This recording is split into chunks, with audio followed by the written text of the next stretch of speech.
I don't think you should be working with your spouse unless you have these things in place.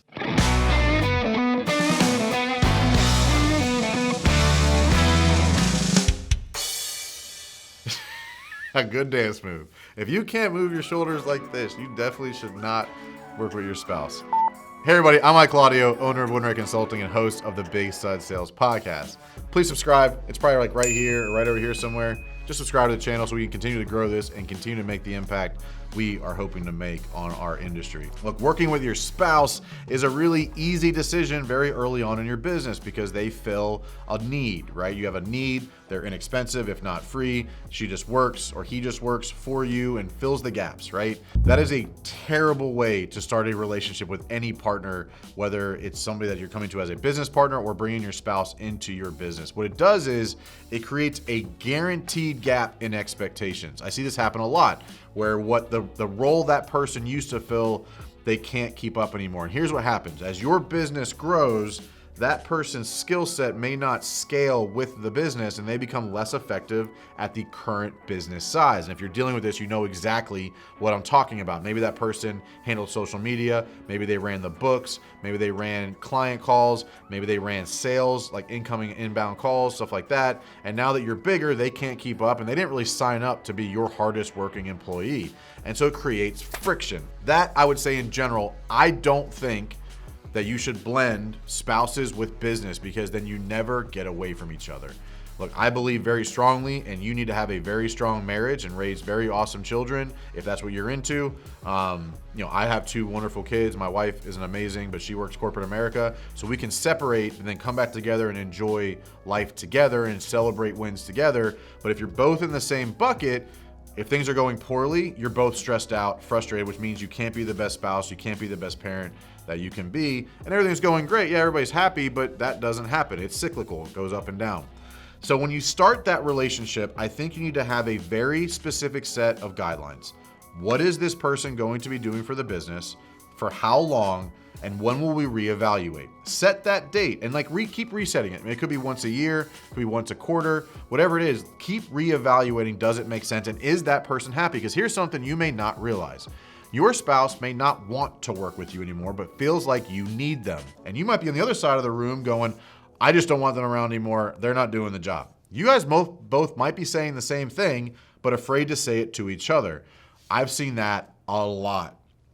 I've had maybe a dozen situations where the spouse worked for the business, and I'd say 8 out of the 12 times, they actually, neither one wanted to continue the way it was going, but both were afraid to have the conversation because they didn't want to upset or let the other person down.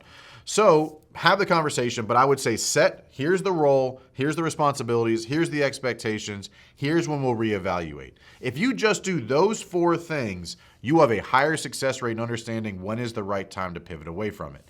Realistically, you both didn't get into the business to be employees of the business. You wanted to build a business so you could lead the life you want.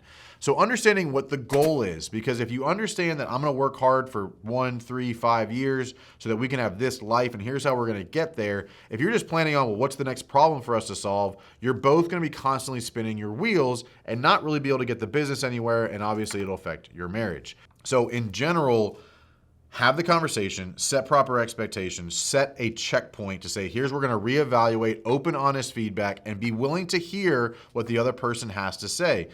If you're the spouse working for the business owner, understand you may not scale the way that the business owner needs it, or you may not fill the role at which the business owner still needs it or expects it to happen.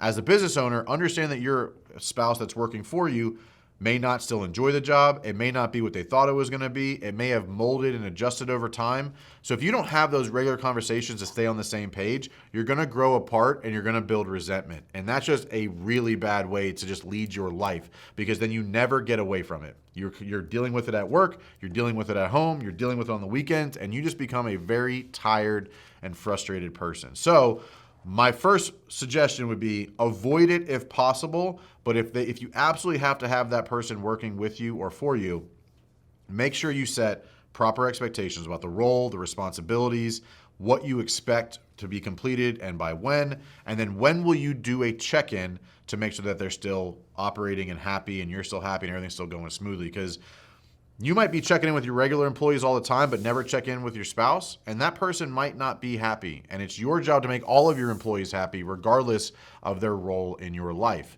But in general, the last piece of advice I'm gonna give you, don't be afraid to have the conversation. You might be surprised at how you're both thinking the same thing, but afraid to upset each other, so neither one wants to say anything about it. So just sit down like, hey, is this still working? Are you still happy? Hey, is this still working? Am I still delivering? Hey, how can we make this better? Is this still make sense? Should I hire an expert to fill the roles that you're doing right now? Like a bookkeeper, not very expensive. Like a social media manager, not very expensive. Let your spouse go do what they want to do. Let them be happy. Let them be for the kids. Let them get a career on something they're passionate about.